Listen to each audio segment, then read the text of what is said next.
My name is Eleanor Vance. At 32, I stood in a lawyer's office and signed papers that would dismantle the scaffolding of my father's life. He didn't know it yet.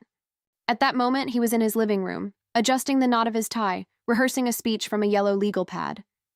25 relatives waited around a long table set with my stepmother's good china and candles. My father, Richard Vance, owner of Vance & Son Contracting, had an announcement. A framed certificate, a declaration. Happy tears, I already knew what he would say. I'd found the draft on his desk 3 days prior. And what he wrote about the daughter he'd finally been given was the reason I'd driven to that office and put my name on documents that would change everything. But here's what they don't know. The speech is not the worst part. What comes after, arriving in a white envelope 10 days hence, is something my father cannot undo. And he will have 90 days to figure out how. Welcome back to Quiet Storms, where family tapestries unravel one silent thread at a time. If you're new, subscribe and share your story in the comments. It began, as it always does, with a story. When I was 8, my father took me to a work site on Route 11 in his pickup. It was early, dew still clinging to the grass. He lifted me onto a stack of oak planks and pointed at a steel I-beam spanning the skeleton of a new house. See that, Ellie? That's the backbone. Without it, everything collapses. You're gonna be my backbone someday. I believed him. I believed every word back then. My mother died when I was 7. Ovarian cancer. She was 35. After, it was just Dad and me and my grandfather, Arthur Art Vance, who smelled of sawdust and kept caramel squares in his desk drawer. Art held things together. He ran the books, negotiated contracts, trained the crews. Dad swung the hammer. Art built the structure. Every Sunday, Art would take me to his workshop behind the main house. His workbench was solid oak, scarred with nicks and burns, lit by a green-shaded banker's lamp. He'd let me organize his bolts and washers by size. "Don't ever let anyone make you feel like an outsider in your own home, Ellie," he told me once. I was 9. I didn't understand yet. That was before Carolyn. My father met Carolyn Reed when I was 18, 2 weeks before I left for college. She was a dental hygienist. She had a daughter, Brielle, from a previous marriage. Brielle was 8. Carolyn was warm, attentive. She brought my father casseroles, laughed at his middling jokes, asked about his day with a focused interest he hadn't known since Mom. I understood that need. I didn't blame him for it, but Carolyn's warmth had a specific radius. It included my father, Brielle, the neighbors she wanted to impress. It did not reliably include me. Her smile would dim by a few watts when Dad left the room. Not cruelly, just efficiently. "Eleanor, honey, Brielle really needs a space for her art supplies. Would you mind terribly if we turned your room into her studio? The guest room is lovely." This was 3 months after the wedding. My bedroom became Brielle's sanctuary. My book posters came down. Her acrylic paintings went up. The family photo on the mantel shifted next. The one of my parents on their wedding day was replaced by a new snapshot. Rick, Carolyn, Brielle, and me at the county fair. Except I was at the edge, half a step behind, my smile already a little strained. By Christmas, my face was 3 inches from the frame's border. The following Christmas, a professional portrait appeared in a new ornate frame. Rick, Carolyn, and Brielle in matching navy sweaters, laughing at something off camera.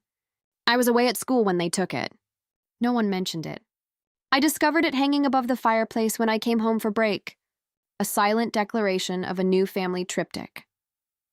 I'd wanted to be a structural engineer since that morning on Route 11. When I asked my father about helping with tuition, he sat at the kitchen table, rubbing the back of his neck. "Engineering, Ellie? That's a grind. Carolyn thinks maybe you'd be better suited to teaching. Predictable, stable." I looked at him. "Carolyn thinks." He just sighed. I applied for every scholarship I could find. I worked nights shelving books in the university library. I graduated with a degree in civil engineering, $42,000 in student loan debt, and 0 financial support from my father. He came to the graduation ceremony. He sat in the 4th row with Carolyn and Brielle. Brielle was on her tablet the entire time. After he hugged me, "Always knew you'd land on your feet, Ellie." They left before the reception. Carolyn had a dinner reservation. The phone calls contracted after that. Sunday afternoon chats that lasted 6 minutes before Carolyn would need him for something. A show, an errand. Each semester, the calls shortened. Each holiday, the excuses grew more elaborate. "Oh, Ellie, we figured you were staying on campus this Thanksgiving. Brielle's dance recital is Christmas Eve, so we're doing dinner early. Didn't I tell you?" He always forgot. Or someone made sure he forgot. My grandfather Art died on a Tuesday in April. Heart attack at his oak workbench. They found him with his reading glasses askew and a half-drunk cup of coffee next to the green lamp. The funeral at First Presbyterian drew 200 people. Art was the man who remembered your child's birthday and asked about your aging dog. Carolyn complained about the pew arrangements. "I just think the immediate family should be front and center, Rick, not every cousin."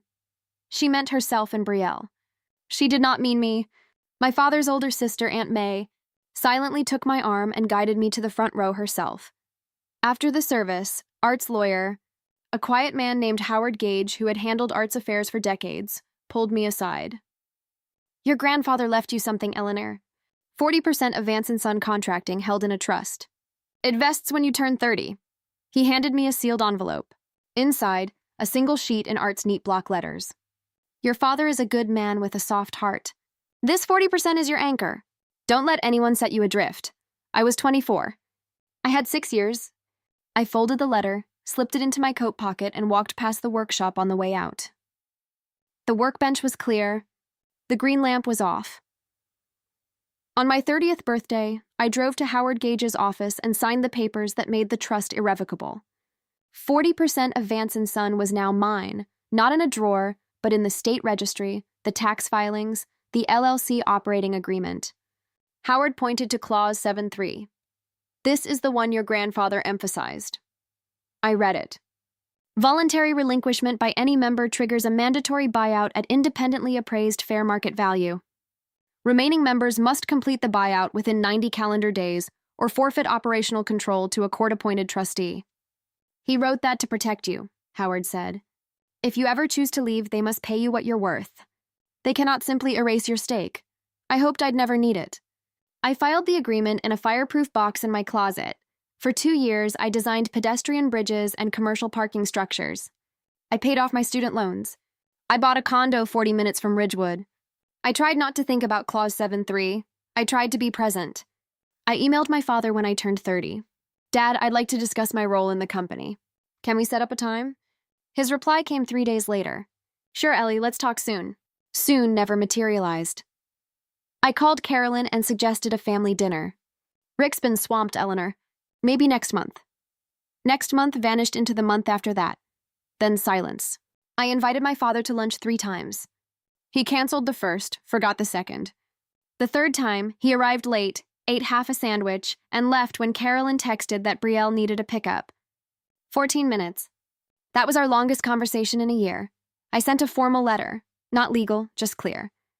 I outlined my ownership stake, requested quarterly meetings, asked to be included in financial reviews. I sent it via email and certified mail. My father forwarded the email to Carolyn. I know because she called the next day. "Eleanor, why are you creating stress? Can't you see your father is content? If you want to be part of this family, just show up and be agreeable." "I'm trying to show up, Carolyn." No one answers the door. She hung up. 14 emails, 3 voicemails, 2 certified letters. 0 meetings, 0 acknowledgement that I owned 40% of a company that paid my father's mortgage, funded Brielle's car, and kept the lights on at 20 job sites across the county. The text arrived on a Wednesday, directly from my father, which was unusual. He normally communicated through Carolyn. "Father's Day dinner. Sunday the 15th, 6 p.m., be there." I read it 3 times. He hadn't personally invited me to anything in over a year. I called Aunt May. "He's planning something," she said. "Carolyn's been orchestrating for weeks. New linens, the good silver. She even hired a photographer. A photographer for a family dinner. I don't know what they're up to, Ellie, but it's not just a meal." I hung up, sat on my couch, and looked at the fireproof box in my closet. A feeling settled in my chest, not proof. Not certainty, just a slow, heavy weight. Like the moment before a load test fails, when you know the capacity is exceeded, but you haven't heard the crack yet. I called Howard Gage. "Howard, if I were to exercise Clause 7.3, the voluntary relinquishment, how quickly could you prepare the paperwork?" There was a pause. "I can have everything drafted, reviewed, and ready for your signature by Thursday. This Thursday? Yes, I looked at my calendar. Today was Wednesday. The dinner was Sunday. Thursday was tomorrow. Draft it, I said. I'm not saying I will sign. I just want it ready. Understood. It will be on my desk by noon. I hung up, showered, made dinner, sat at my small table, and ate pasta alone, as I had eaten most dinners for the past 14 years. Thursday would work. Thursday came. Howard's paperwork sat in a manila folder on his mahogany desk. I did not sign it. Not yet. Friday morning, Aunt May called. Carolyn wants everyone at the house by 3 to help set up. She's insisting the whole family pitch. And I took that to mean she needed someone to haul folding chairs from the garage and arrange napkins into the kind of fans you see at country club banquets. I drove out to Maple Lane. The house smelled like lemon polish and Carolyn's perfume, something floral and expensive that lingered in every room like a second tenant. Brielle was in the living room, earbuds in, scrolling through her phone. She did not acknowledge me when I walked past. In the dining room, the table was already set for 25. Name cards at every plate. I searched for mine. It sat at the far end, wedged between a cousin I hadn't spoken to since Art's funeral and an empty chair with no card at all. My father's seat was at the head. Brielle's card was to his right. Carolyn's to his left. The geography of importance mapped in calligraphy on creamstock. I carried the chairs. I hung a banner that read Happy Father's Day in gold script. I said nothing. Then, walking past the kitchen counter on my way to the recycling bin, I saw it, a new picture frame. Gold-edged, ornate, the kind you buy when you want something to command attention.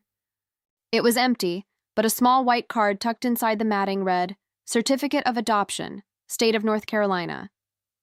Beside it, an envelope from the county courthouse. The return address line said, In the matter of adult adoption, petition filed. I set the last garbage bag by the back door. Brielle's voice drifted from the living room. She was on the phone, laughing. I know, I'm so excited. It's going to be official. On the counter behind the frame was a stack of receipts from a party supply store and a catering confirmation for Sunday. I picked up my keys. I drove 45 minutes home without turning on the radio. Saturday morning, I stopped by Aunt May's house. She lives in a yellow bungalow on Birch Lane, 4 blocks from my father. She has lived there since before I was born. We sat at her kitchen table with coffee. She pushed a plate of cinnamon rolls toward me and said, Ellie, I need to show you something. She disappeared down the hallway and returned with a photograph. A new family portrait. Rick, Carolyn, and Brielle. Studio lighting, coordinated outfits in shades of blue. The same photo I had glimpsed hanging in my father's living room the day before. I was not in it. When was this taken? February, I think. Carolyn posted it online. I studied the photograph. 3 people, a unit, complete. No gap, no empty space where a 4th figure should have stood. No acknowledgement that a 4th person existed. I asked your father about it, May said. She stirred her coffee, the spoon clinking softly against ceramic. He said you preferred not to be in family photos. I never said that. I know you didn't. We sat in silence. The clock above the stove ticked. Outside, a neighbor started a lawnmower. May reached across the table and placed her hand over mine. Her fingers were warm and rough from decades of gardening. Honey, what are you going to do? I don't know yet. That wasn't entirely true. Howard's paperwork sat in a folder on his desk. The pen was waiting. The notary had been tentatively booked. But I wanted to be wrong. I wanted to walk into that dinner Sunday and have my father look at me, really look at me, and say something that proved he still knew I existed. I'm going to go to the dinner, I said. And I'm going to see what happens. May squeezed my hand. She didn't let go for a long time. 2 weeks before Father's Day, our cousin Derek had hosted a backyard barbecue at his place on Sycamore Court. Burgers, horseshoe pits, kids running through a sprinkler. Ordinary things. I arrived late, parked behind Derek's truck, and walked around the side of the house toward the gate. Brielle was standing near the grill with 2 of our cousins, Claire and Ben. She held a soda can and was talking fast, the way she does when she's excited about something. I was maybe 10 feet away, close enough to catch every word. It's going to be official, Brielle said. Dad is adopting me. Like legally. Carolyn already filed the paperwork. Claire said something I couldn't hear. Brielle shrugged. I mean, Eleanor was never really part of this family anyway. She barely comes around. She doesn't even work for the business. I stopped walking. Brielle looked up. She saw me. She didn't flinch. She didn't backtrack. She held my gaze for 2 full seconds and then shrugged again. I mean, it's true, though, Derek coughed. Claire looked at her shoes. Nobody spoke. I set my paper plate on the edge of the picnic table. I hadn't put anything on it yet. I turned and walked back to my car. Brielle didn't call after me. No one did for about 30 seconds. Then I heard Derek say, "But Brie, that was out of line." And Brielle say, "What?" She knows it's true. I sat in my car, hands gripping the steering wheel at 10 and 2. The engine was off. The dashboard was warm from the afternoon sun. She was never really part of this family anyway. I drove home. I called Howard. "What time can I come in on Friday?" The following Tuesday, I went to my father's office at the Vance & Son compound on Industrial Drive. I had quarterly tax documents to drop off, papers that needed his signature as managing member. This had been my routine twice a year since Art died. It was the only reason I ever visited the office. The front desk was empty. Sharon, the receptionist, was at lunch. I walked down the corridor to my father's office. The door was open. On his desk, next to a coffee mug and a stack of invoices, sat the framed certificate. Gold frame, elegant calligraphy on cream paper. Certificate of adoption, State of North Carolina. Brielle's full legal name. My father's full name. Lines for the judge's signature and my father's. Brielle had already signed. Beside the certificate was a yellow legal pad, covered in my father's handwriting. A draft of a speech. I should not have read it. I did. Family means everything to me. And today, on this Father's Day, I want to tell all of you that I am finally making it official. I am adopting Brielle Ann Mitchell as my daughter. She has brought light into my life, purpose into my home, and joy into every single day. I finally have the daughter I always deserved. I read it twice. I counted the words. 49 words. Brielle's name appeared twice. Mine appeared 0 times. I set the quarterly paperwork on the counter by the door. I did not leave a note. I walked out of the building, past the break room, past the trucks in the gravel lot with Vance & Son stenciled on their doors. I sat in my car for 11 minutes before my hands stopped shaking long enough to turn the key. Wednesday evening. I was sitting on my couch with a bowl of soup I hadn't touched. The television was on but muted. Some renovation show. A couple arguing about backsplash tile. I picked up my phone and called Howard. "The paperwork we discussed," I said. "Is it ready?" "Ready to sign whenever you are. I can have the notary in the office any day this week." I stared at my television. The couple had stopped arguing. They were hugging. The tile they'd chosen was gray. "Howard, if I sign Friday and the dinner is Sunday, is there a way to hold the filing?" "In case I change my mind? I can hold the executed documents for 48 hours before submitting them to the state. If you want to cancel within that window, you call me and I shred them. No filing, no record, no consequence. And if you don't call, I file Monday morning at 9. The 90-day clock starts. Your father receives formal notice 7 to 10 business days after that." I looked at my soup. It had gone cold. A thin film had formed on the surface. "Friday at 2, I said. "I'll be here." I hung up and pressed my palms against my eyes. I wanted to be wrong. I wanted to walk into that dinner on Sunday and have my father look at me the way he had when I was 8 years old, standing on a stack of oak planks at a construction site, and say one thing that told me I still mattered. One sentence. One look. One moment of recognition. If he gave me that, I would call Howard and everything would dissolve. Friday afternoon, 2 days before the dinner, May had asked me to come by the house one last time. Centerpieces to arrange, chairs to recount, a dessert station to set up in the living room. I didn't want to go, but May asked. And May was the one person left in that family who still looked at me like I was a whole person. Carolyn was in the backyard directing 2 of Brielle's friends who were stringing cafe lights between fence posts. My father was at the office. Brielle was upstairs. I was alone in the kitchen, arranging cloth napkins into the fan shapes Carolyn had demonstrated earlier. Her phone sat on the counter, face up, plugged into a charger. It buzzed. The screen lit up. I was not trying to look, but the notification was there, bold and unavoidable. A group chat. The name at the top, Vance family. 3 participants, Rick, Carolyn, Brielle. I was not in the group. The message on screen was from Carolyn, sent 40 minutes earlier. After Sunday, we reclassify her shares as dormant. Talk to the accountant Monday. Below it, my father's reply, she won't even notice. She never comes to meetings. And below that, from Brielle, can we change the locks on the office too? Lol. I stood very still. The kitchen faucet dripped. Outside, one of Brielle's friends laughed at something. I picked up Carolyn's phone. I took 3 screenshots. I sent them to my own number. I deleted the sent messages from Carolyn's text log. I placed the phone exactly where it had been, screen down, plugged in. I walked to the hallway and stopped in front of Art's workshop door. The oak workbench was still there. Same green lamp. Same scarred surface where his hands had worked for 50 years. My father used the space now, but he hadn't changed a thing. I put my hand on the bench. The wood was warm from the afternoon light streaming through the window. 6 years of trust. 14 years of patience.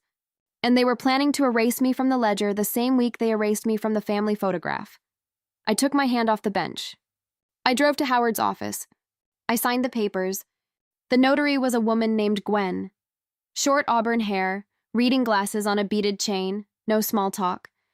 I sat in Howard's office at 2:14 on a Friday afternoon and signed my name on 3 documents. The relinquishment of my 40% stake in Vance & Son Contracting LLC, the request for independent appraisal, the formal notification to remaining members. Howard watched me sign each one. He did not rush me. He did not ask if I was sure. When I finished, he placed the documents in a navy blue folder and slid them into his desk drawer. Once I file these Monday, the 90-day clock starts, he said. The independent appraiser will assess the company's fair market value. Based on the most recent revenue figures and assets, your 40% is worth approximately $340,000. I let the number settle. $340,000.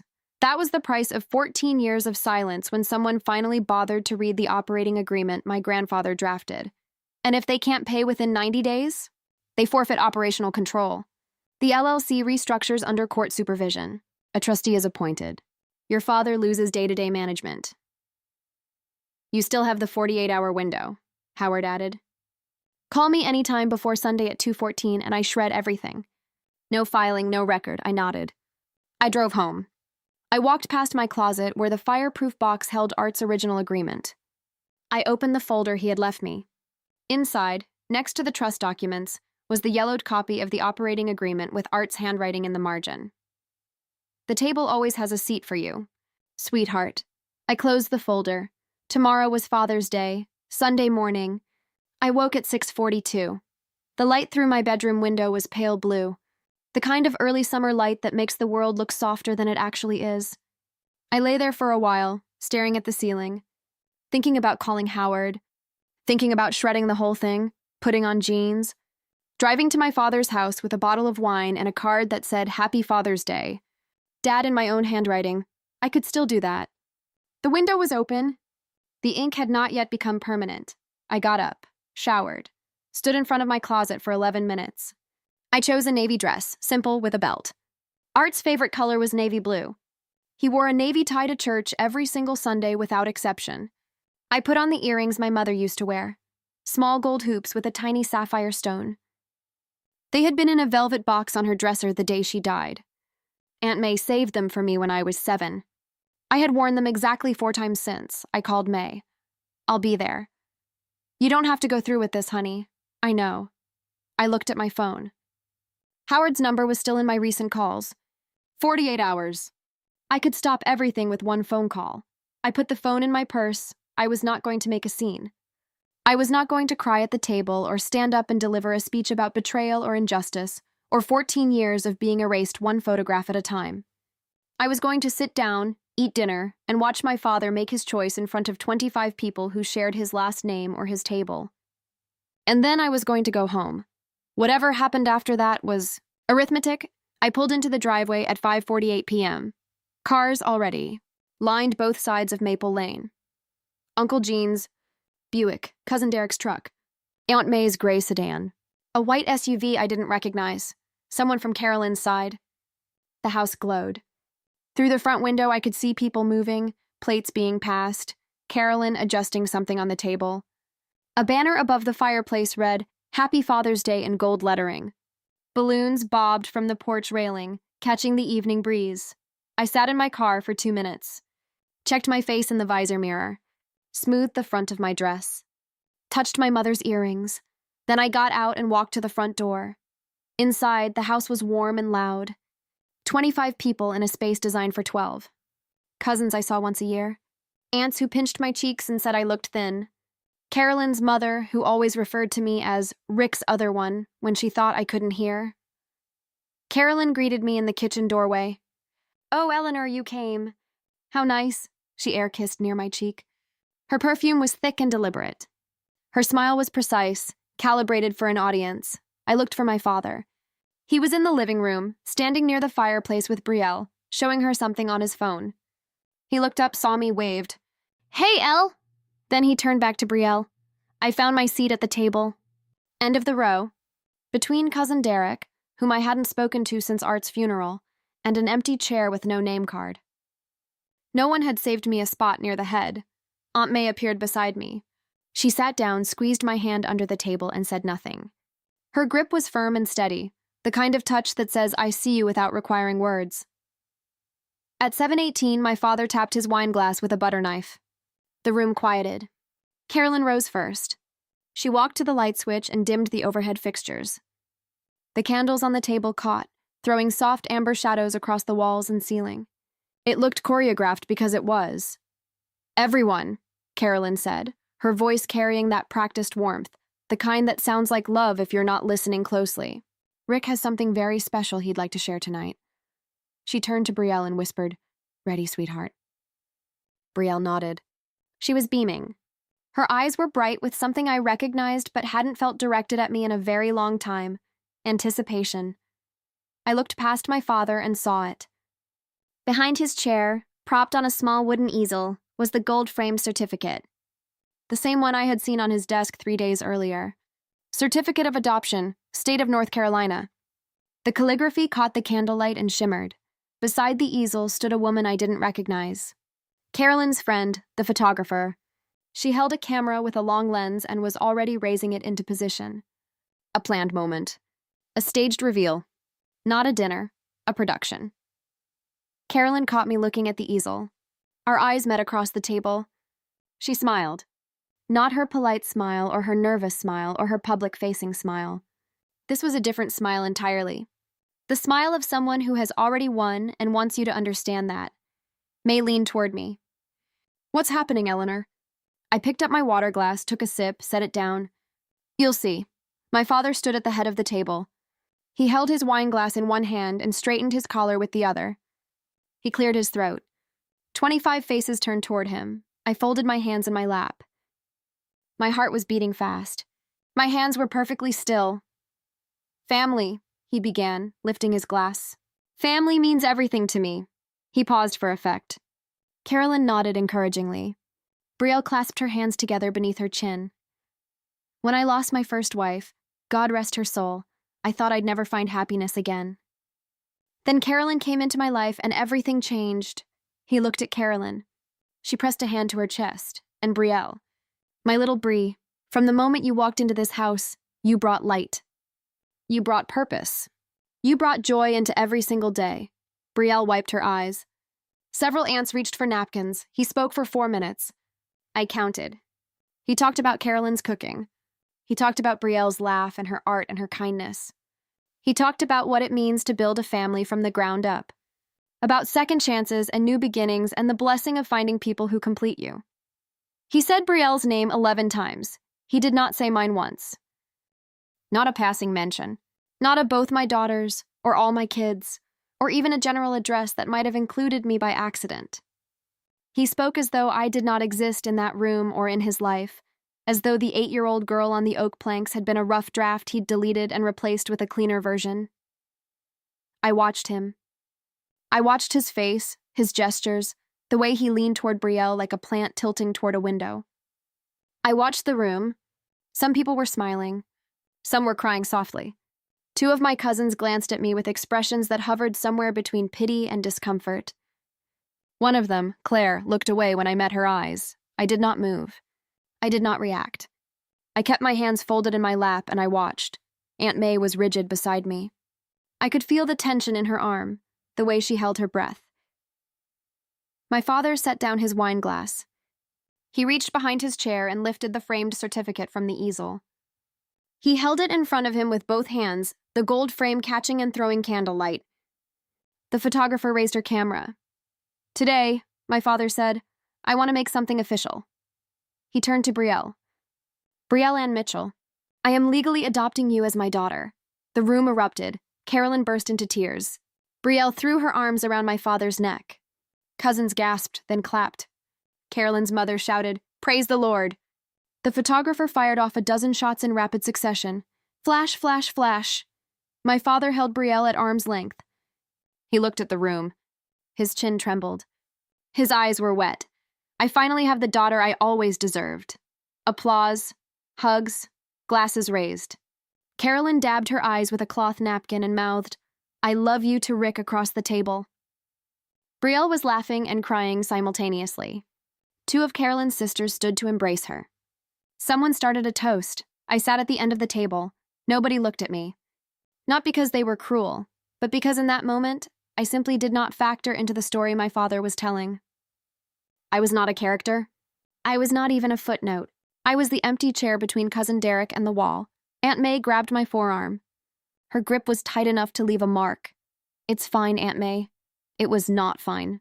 Nothing about this was fine. But the words left my mouth the way structural calculations leave my drafting table. Measured, precise, stripped of everything that doesn't serve the load. Under the table, I pressed my thumbs into my palms. The room was loud.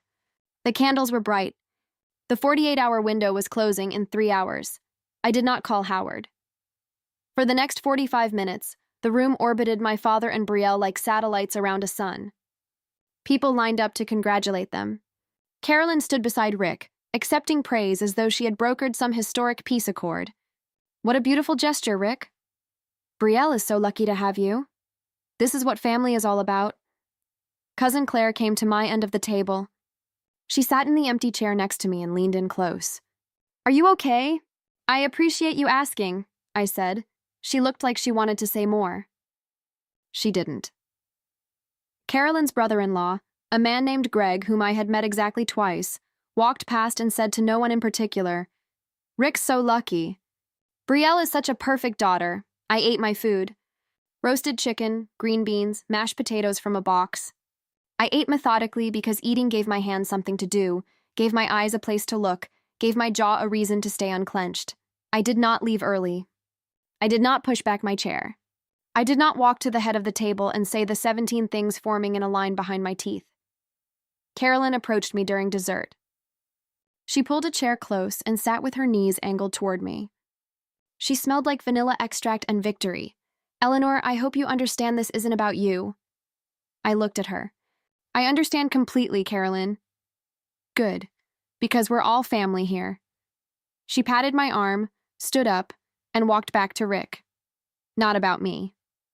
After 14 years of being moved to the edge of every frame, excluded from every plan, forgotten on every holiday, and erased from the business my grandfather built with his own hands. Not about me. She was right about that, actually. It was never about me.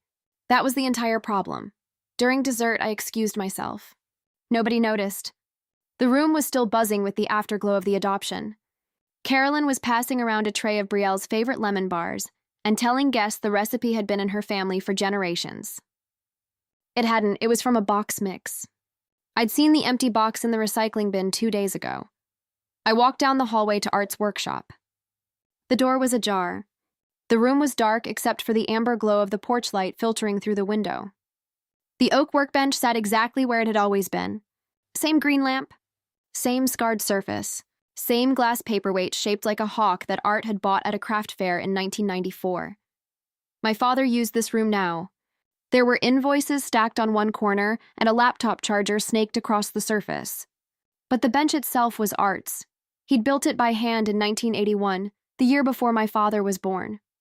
I opened the top right drawer. Inside, beneath a stack of old bank statements and a box of paper clips, was a manila folder. I pulled it out. Inside was Art's original copy of the Vance & Son operating agreement. 43 pages, yellowed with age. Art's handwriting in the margins in blue ink. I turned to page 27. Clause 7.3. Art had underlined it. In the margin, he had written RV signed without reading. Keep this copy safe. RV Richard Vance, my father. I read the clause one more time. My finger traced the words. Voluntary relinquishment by any member triggers mandatory buyback at independently appraised fair market value. In the dining room, Carolyn laughed. My father said something I couldn't make out. The photographer's camera clicked again. I tried, grandfather, I whispered to the empty room. I really tried. I took a photo of the clause with my phone, closed the folder, returned it to the drawer, and closed the drawer gently. Then I walked back to the dining room and finished my lemon bar. I helped clear the dishes.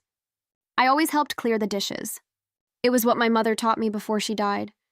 You clean up after a meal, even if nobody notices you doing it. I stacked plates by the sink, wiped down the counter, wrapped leftover chicken in foil. Carolyn did not thank me.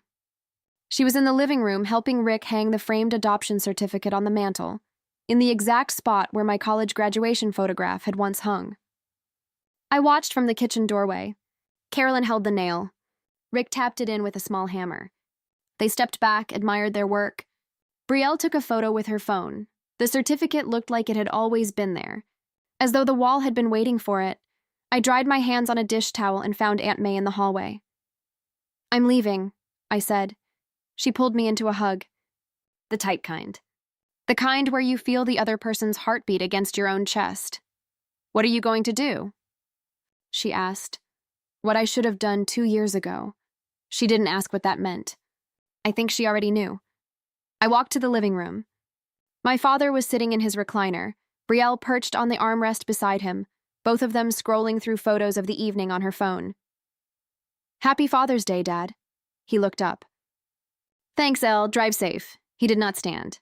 He did not walk me to the door. He turned back to Brielle's phone and pointed at a picture. Send that one to Uncle Gene. I walked out. The night air was cool and smelled of freshly cut grass and someone's charcoal grill still smoldering down the block.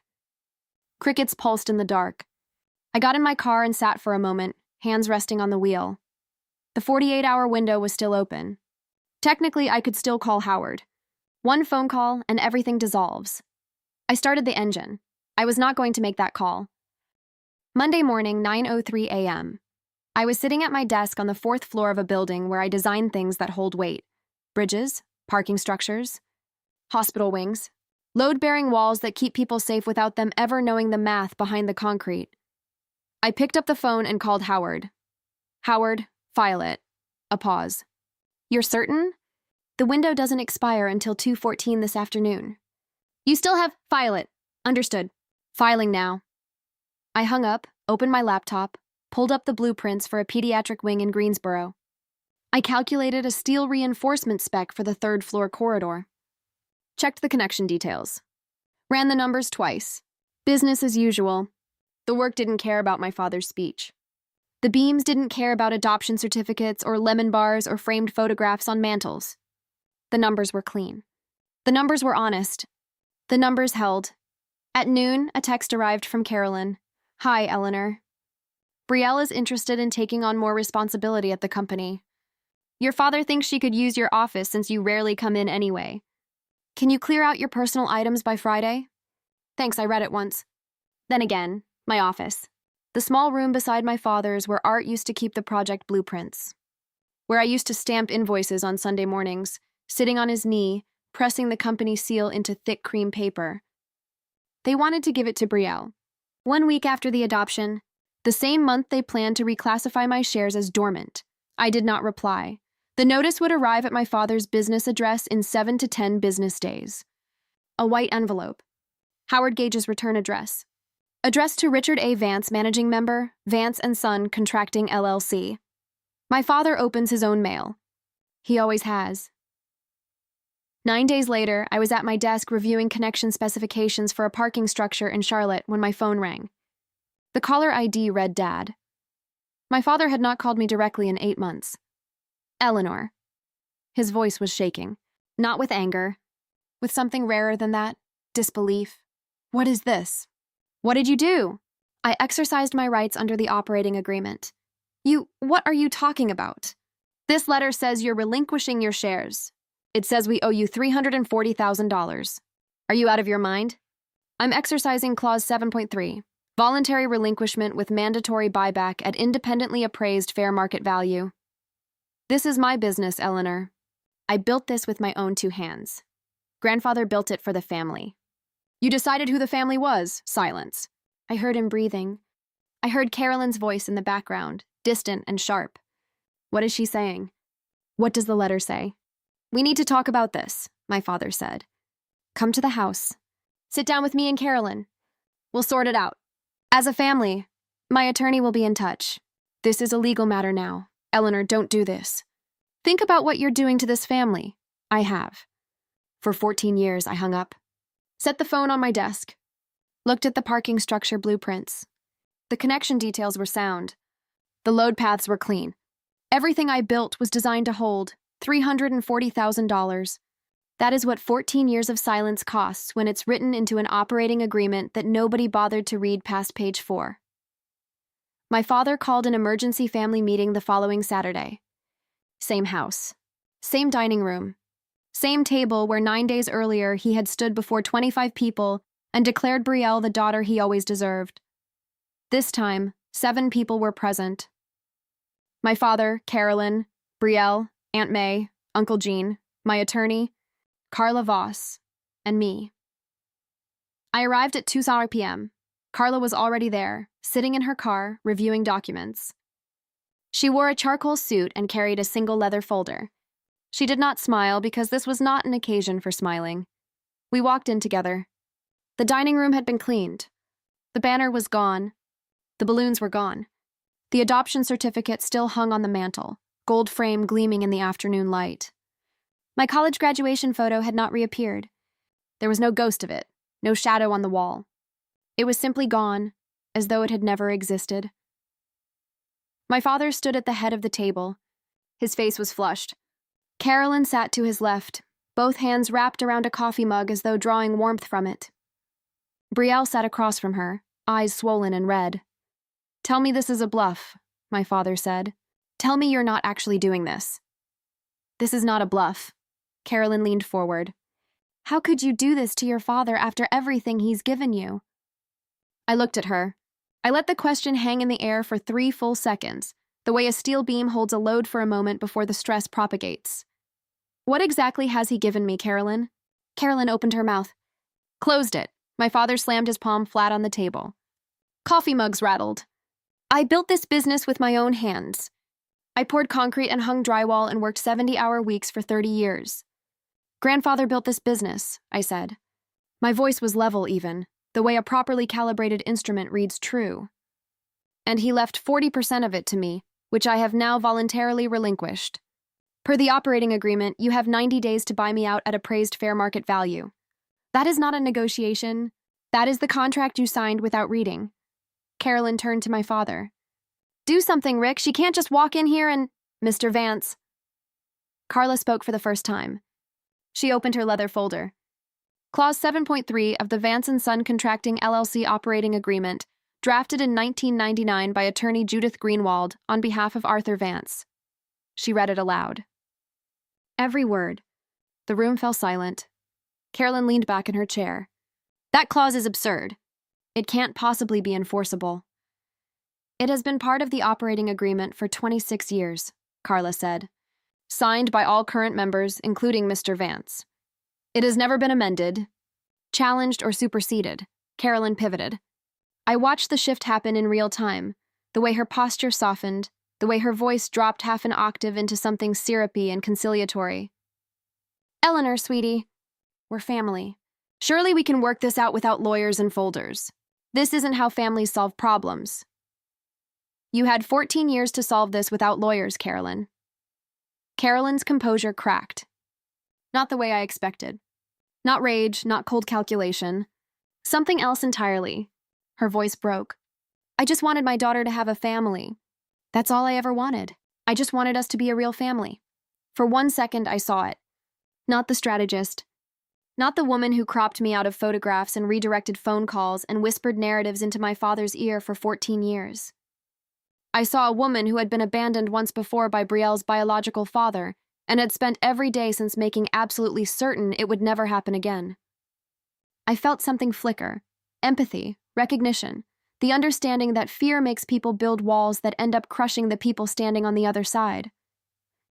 Then I looked at the mantel, at the adoption certificate occupying the exact space where my graduation photo had hung. The place where my mother's wedding portrait had hung before that. The flicker went out. My father looked at me. His hands were flat on the table. His jaw was tight. "This is really what you want, Eleanor? To destroy what I built? You destroyed what grandfather built when you decided to phase me out." "I saw the group chat, Dad." The room went still. Carolyn turned white. Brielle stopped crying. "I saw every message," I said. My voice was calm even, like reading dimensions off a blueprint. "Reclassify her shares as dormant. Talk to the accountant Monday. Change the locks on the office." My father looked at Carolyn. Carolyn would not meet his eyes. We were just talking," my father said. "We didn't mean—" "You said Brielle's name 11 times in your speech. Mine, 0. You invited 25 people to watch you declare that Brielle was your real daughter. You hung the adoption certificate on the mantel in the exact spot where my graduation photo used to be. You said you finally had the daughter you always deserved."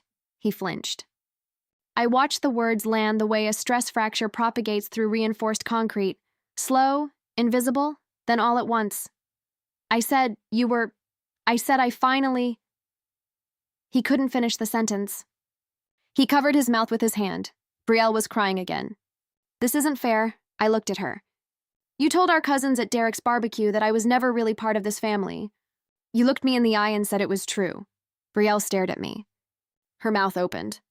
"Nothing came out. I'm choosing to agree with you, Brielle. I'm choosing to no longer be part of this family. And the operating agreement has a price for that choice." Aunt May stood up. She had been sitting at the far end of the table, silent through the entire exchange, her hands folded in her lap, her lips pressed into a thin line. She looked like a woman who had been holding something in her chest for a very long time and had just decided to release it. "Rick." My father looked up. "I told you this would happen." Her voice was quiet but absolutely steady, the way a foundation is steady. 3 years ago, in this kitchen, I told you that you were losing Eleanor. You said I was overreacting." My father shook his head. "May, this isn't—" Harold would be ashamed. She did not raise her voice. She did not need to. "Not of Eleanor. Of you." My father put his face in his hands. May turned to Carolyn. "And you. You knew exactly what you were doing. Every removed photo, every forgotten invitation, every redirected phone call, every holiday Eleanor wasn't told about until it was too late." Carolyn straightened. "You have no right to speak to me that way in my own house." "I have every right. I am Arthur Vance's daughter, and I watched my brother erase his own child for 14 years. I said nothing for far too long. I will not say nothing anymore." The room was silent. Brielle stared at the table. Uncle Gene, who had not spoken a single word the entire meeting, leaned forward. "Rick, just pay her what she's owed and apologize." My father lifted his face from his hands. His eyes were red. His voice was raw, scraped down to something bare. $340,000. Where am I supposed to find $340,000 in 90 days? Nobody answered. The adoption certificate watched from the mantel. The candles had been cleared. The photographer was long gone. I stood. I picked up my purse from the back of my chair. I looked at my father. "Dad, I gave you 14 years of chances. I gave you emails and phone calls and certified letters. I gave you the dinner. I sat at that table last Sunday and watched you make your choice in front of 25 people, and I didn't say a word." He stared at me. His mouth was open. He looked smaller than I had ever seen him, smaller than the man who lifted me onto a stack of oak planks and pointed at a steel beam and told me I would be the thing that holds everything. This isn't revenge," I said. "This is arithmetic. 40% of an $850,000 company is $340,000. That's not a punishment. That's a fact." I turned toward the door. "If you walk out that door," Carolyn said, "you will never be welcome in this house again." I stopped. I looked back. Not at Carolyn. At my father. I wanted to see if he would say anything. Correct her, object, even hesitate. He did not. I turned to Carolyn. "I'm not asking. I'm informing." I walked to the front door, opened it. The sunlight was sharp and bright after the dim dining room. I stepped onto the porch. Carla followed. We walked to her car in silence. Are you all right? She asked. I looked at the house. The porch where I used to sit with Art on summer evenings, sorting bolts into coffee cans. The driveway where I learned to ride a bicycle, my father's hand steady on the seat until it wasn't, and I was flying. The window of the room that used to be mine. No, I said. But I will be. She started the engine. We pulled away from Maple Lane. I did not look back. 3 weeks passed. My father hired an attorney named Gerald Boyd, a man with suspenders and $400 an hour credentials. Gerald reviewed the operating agreement, consulted with Howard, and requested a meeting. It lasted 40 minutes. Gerald confirmed that Clause 7.3 was ironclad. Judith Greenwald had drafted it to survive exactly this scenario, a family member squeezed out by the remaining operator. No loophole. No technicality. No angle of attack. My father took out a loan against the business. $115,000 at 8.5% interest secured by the equipment yard, 2 company trucks, and the building itself. The bank required a personal guarantee. Carolyn co-signed. Cousin Claire told me at the grocery store that Carolyn was furious. Not at the bank, at me. And for the first time anyone could remember, at Rick. You should have read the agreement, she'd told him. Claire overheard it through the wall at a family gathering. The walls in Ridgewood are thin, she said. Brielle's proposed role at the company was quietly shelved. There was no budget for a new position when the business was making monthly installment payments on a $340,000 buyout. 3 weeks after the family meeting, a check arrived at my condo. $113,000, first installment of 3. I deposited it at the branch on Caldwell Street. The teller asked if I wanted to open a savings account. I said yes. The following Saturday, Aunt May drove 45 minutes to my door. She brought a casserole, Art's recipe, the one with the cornbread crust that he made every Thanksgiving without fail. We ate together at my small kitchen table, the one I'd found at a yard sale the year I moved in. Art would be proud of you, May said. I don't know about that. I do. We washed the dishes together. May dried. I washed. We did not talk about Rick or Carolyn or Brielle or the certificate still hanging on the mantel at the house on Maple Lane. Some things don't need to be spoken aloud to be understood. Cousin Nathan called me that week. Your dad's been telling people you robbed him.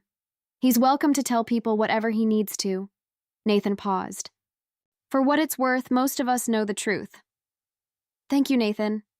I hung up and went back to my blueprints. The pediatric wing in Greensboro was ahead of schedule. The third-floor corridor specs were approved. The load-bearing walls were sound. I didn't win. There is no winning when your father looks at you and chooses someone else. There is no winning when the man who taught you what a beam does is the same man who removes you from the frame. There is no trophy for watching 25 people applaud the moment you become invisible. But I learned something. Something Art tried to tell me a long time ago. Sitting at that oak workbench with sawdust on his sleeves and caramel squares in his desk drawer. Your seat at the table is not a gift anyone can give you or take from you. It is something you build with your own hands, with your own money, with your own name on the contract. And sometimes the bravest thing you can do is stand up from a table where your plate was never set, walk out into the sunlight, and build your own table. I am 32 years old. I own 40% of nothing now, and all of myself. I design structures that hold weight. I wear my mother's earrings. I eat dinner at a small table in a condo I paid for, and nobody has ever once forgotten to invite me. That is my story. 14 years of silence. One operating agreement nobody read. A Father's Day dinner that changed everything. If this story reminded you to know your worth, share it with someone who needs to hear it. Subscribe, leave a comment with your own story, and I will see you in the next one.